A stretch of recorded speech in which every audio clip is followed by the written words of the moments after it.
Welcome back to another behind the sound video.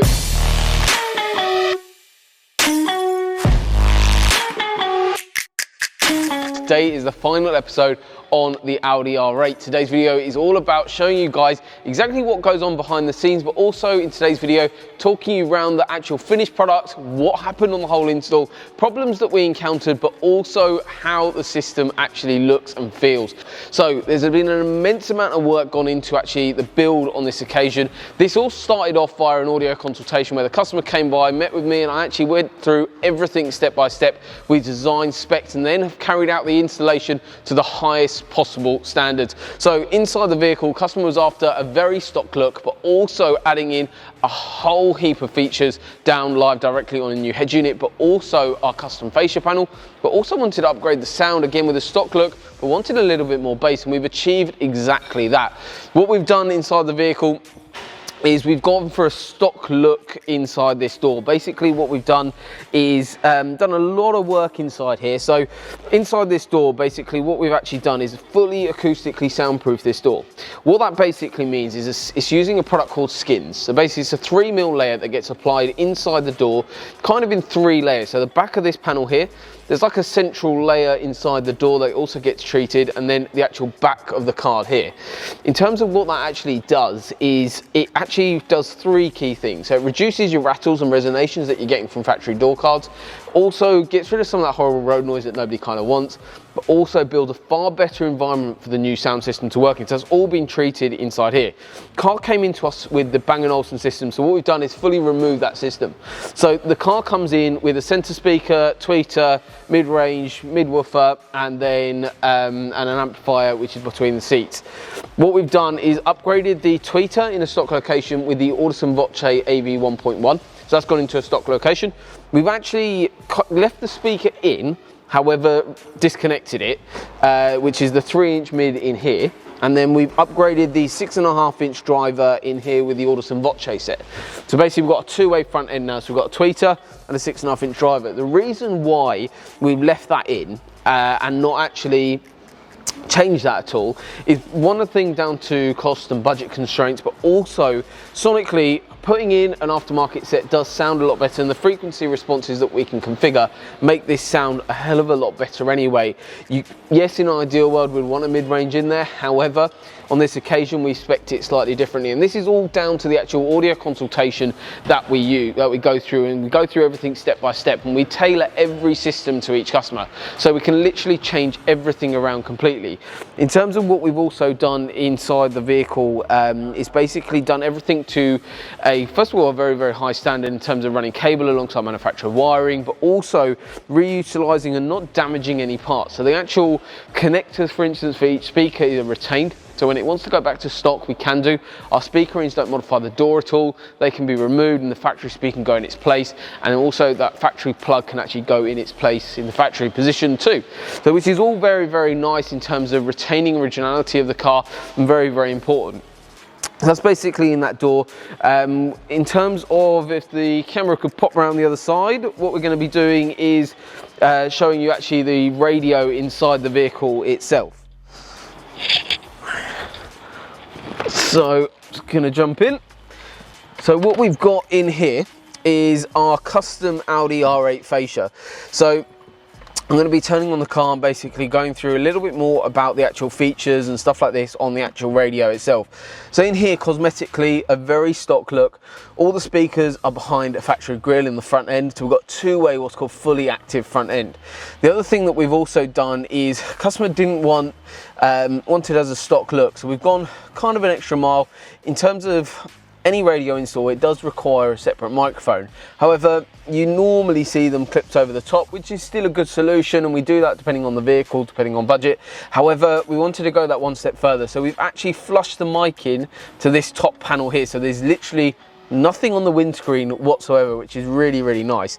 In terms of the actual radio unit itself, what we've actually got here is the Kenwood DMX8020. So it features wireless CarPlay, wireless Android Auto, so loads of stuff now packed live directly on a 7-inch screen.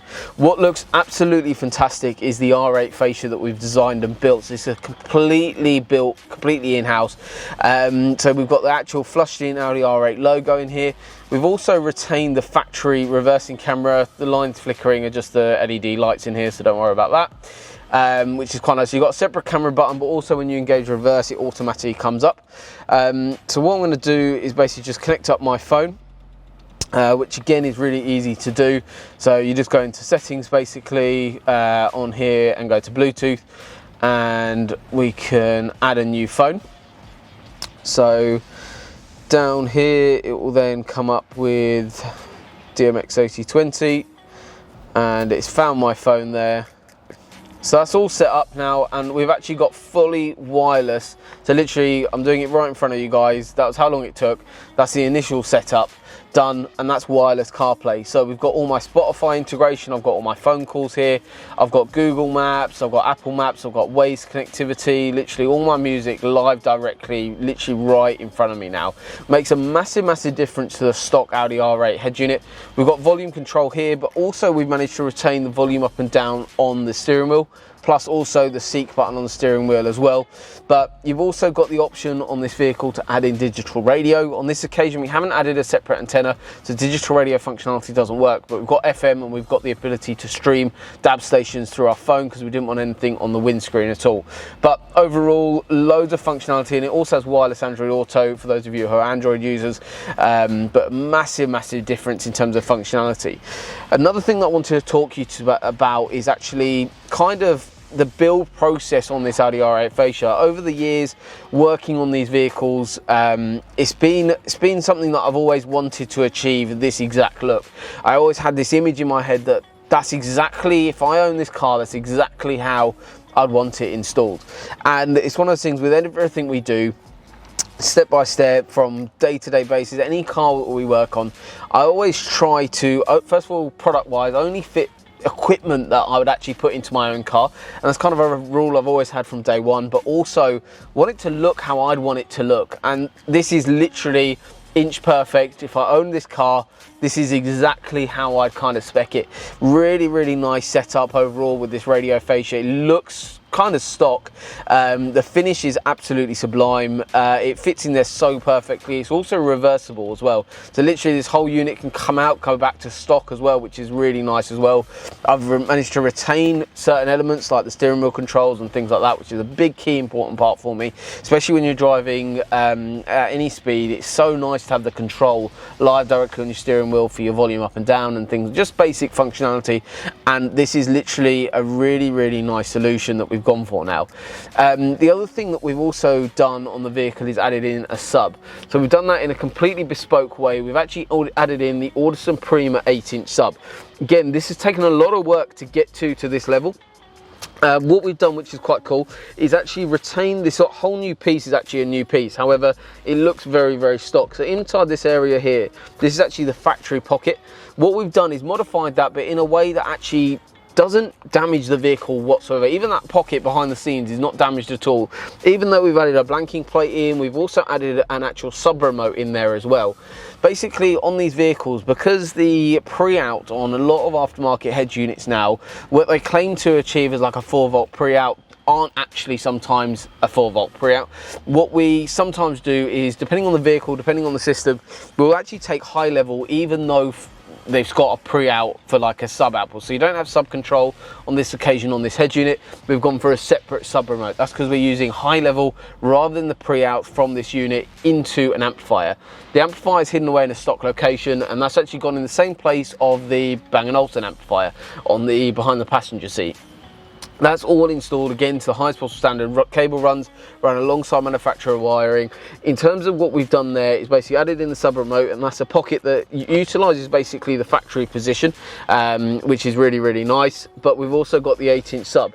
what we've done in terms of on the box, we've added a little bit of curvature onto and as it comes up to the sub, just to get it a little bit more of a feel. We've gone for a black carpet on this occasion because that's where a lot of the material in this vehicle is, a black carpet, and it looks really, really stock.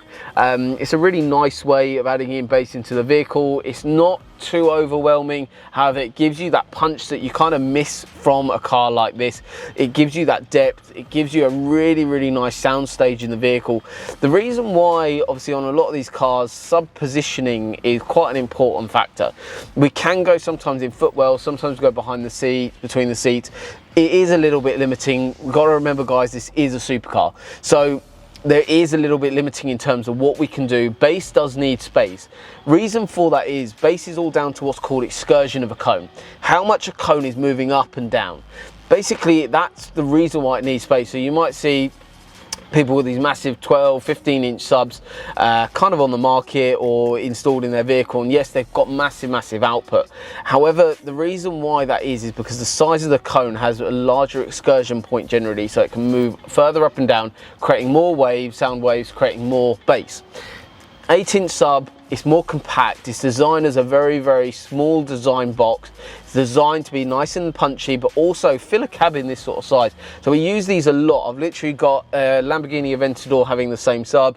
We've also got a Ferrari 355 GTS being worked on currently with the same sub. It's a very, very common solution for a lot of supercars because it fills the cabin really, really nicely. On this design, we could have done a 10-inch sub. We also could have done 2.8, so depending on spec, depending on what you're after, we can do all sorts. So one thing we did on a Lamborghini Aventador before, we actually had 2.8s, one behind each seat, and then we had the Lamborghini logo in the middle.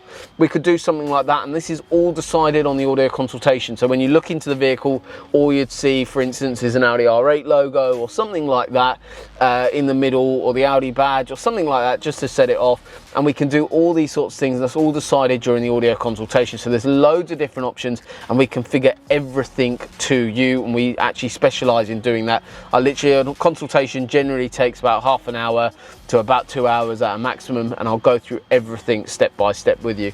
But overall, challenges that were faced was actually kind of, in essence, getting to this stage of this fascia. I spent a long time getting there, but now we're here. If they're literally flying off the shelf, they're such a lovely solution. They look so much better in person, and they're completely built in-house. Unfortunately, we can't ship these products just yet.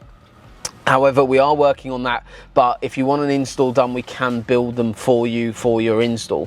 In terms of the actual sub box and design of how we came across some issues that we had here, was basically the main thing was actually securing it in a way that we could reverse it, but also have it in a way that you can actually access all the serviceable parts like fuse boards and stuff like that underneath, but also didn't want it flying off while driving. So we've got some 3D printed brackets that basically like a ball and joint, basically that pops in as a push fit connector going in on sort of either top corner of the sub. We've also got 2 screw holes basically mounting the actual sub into the actual panel itself, so it is screwed down. But also we've got 2 little tabs on the corner, so once those 2 screws are out, you literally just balance your fingers on those, you pull them forward, and the whole panel will pop out, and you've got nice and easy area to get to service it. The box stays as it is because that's not blocking any serviceable items. The amplifier doesn't need to be moved, but on the left, behind the driver's side, there is serviceable parts, and you can easily access that in case of an emergency. Also, if anyone needs to service the vehicle. So everything has been thought about, and the full installation manual has been written, so anyone else that wants to work on the car to access that panel can do with ease, and we go through everything in a little manual for the customer as well. But overall, we're really happy with the sound of the vehicle. I've got a little bit more tuning to do, but it sounds absolutely fantastic. Hopefully you've enjoyed the behind the sound video. If you want to see any other bits of content on the installations, make sure you drop a comment in below, and we'll go through and try and achieve that in future videos. But we're trying to do more of these behind the sound videos, going through a little bit more detail about actually what goes on a sound system of this caliber, but also what options you guys have if you're looking into doing this yourself, but also having us do it as well. So hopefully you've enjoyed the video, guys. You've seen a little bit more about what goes on behind the scenes on an Audi R8 conversion. So thank you very much for watching. We'll see you soon.